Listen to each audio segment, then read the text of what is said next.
scary Peppa Pig episode that never made it on TV. It was a perfectly ordinary Tuesday morning when Peppa woke up in her bedroom. But something felt different. The sunlight seemed dimmer than usual, and the familiar sounds of birds chirping were replaced by an eerie silence. Peppa looked around her room. Everything appeared normal, but the family portraits on the wall seemed to be watching her with eyes that followed her movement. When she reached the kitchen, Mummy Pig was preparing breakfast with her back turned. "Good morning, Mummy," Peppa said, but Mummy Pig didn't respond. She continued stirring mechanically, and her reflection in the window showed a completely different expression of fear, even though her actual face remained calm and smiling. Daddy Pig entered reading his newspaper, but the headlines kept changing before Peppa's eyes. First, beautiful day ahead, then strange occurrences reported, and finally, nothing is as it seems. When he lowered the paper, his glasses reflected shadowy figures moving behind Peppa, though when she turned around, nothing was there.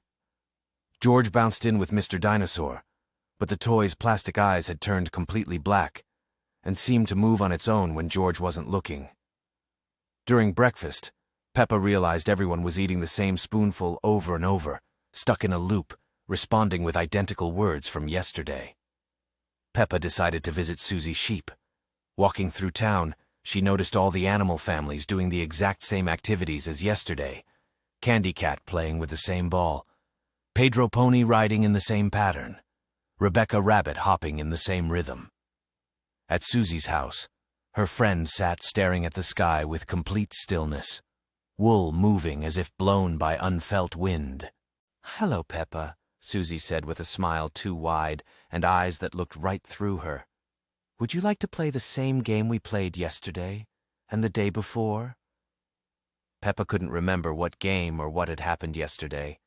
The sun hadn't moved in the sky, clouds remained in identical positions, and the town clock showed the same time. Every path Peppa took led back to where she started. Most frightening was when she looked in a mirror.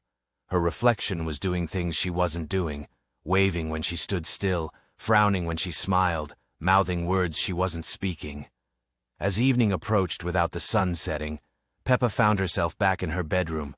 Looking out the window, she saw hundreds of versions of herself, her family and friends, all doing identical activities in perfect synchronization. She realized she might not be the real Peppa at all, but just another copy in an endless cycle. The episode ended with Peppa closing her eyes and whispering, "I want to go home," not knowing she might already be there, or that home might be somewhere unreachable. When she opened her eyes, it was Tuesday morning once more, and everything began exactly as before. Scary Peppa Pig episode that never made it on TV. It was a perfectly ordinary morning when Peppa woke up in her bedroom, but something felt different. The sunlight streaming through her window seemed dimmer than usual, casting strange shadows across the walls. Peppa called for George, but there was no answer from his room. She walked down the hallway, her footsteps echoing louder than they should.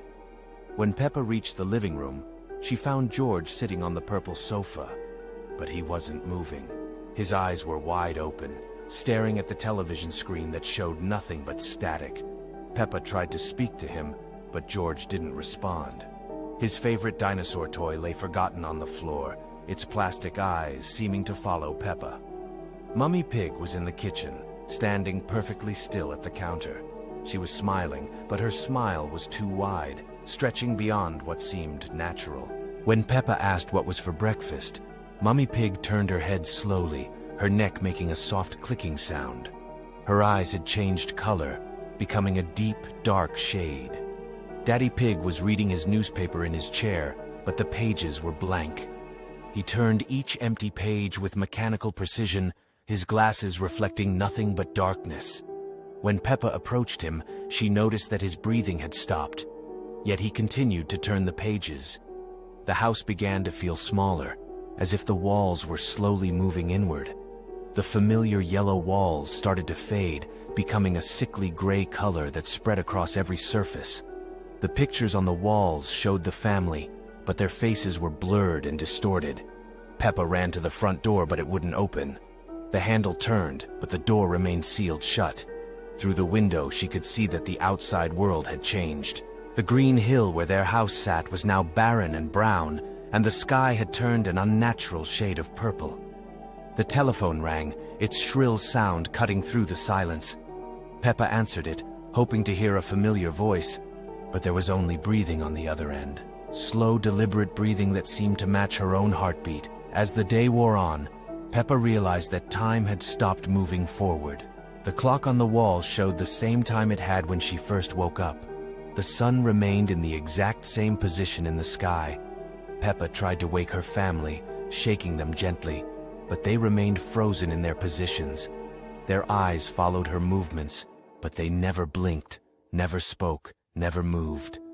The house filled with an oppressive silence. When night should have fallen, the light outside simply dimmed without the sun ever setting. The purple sky darkened to black, but there were no stars, no moon, just an endless void.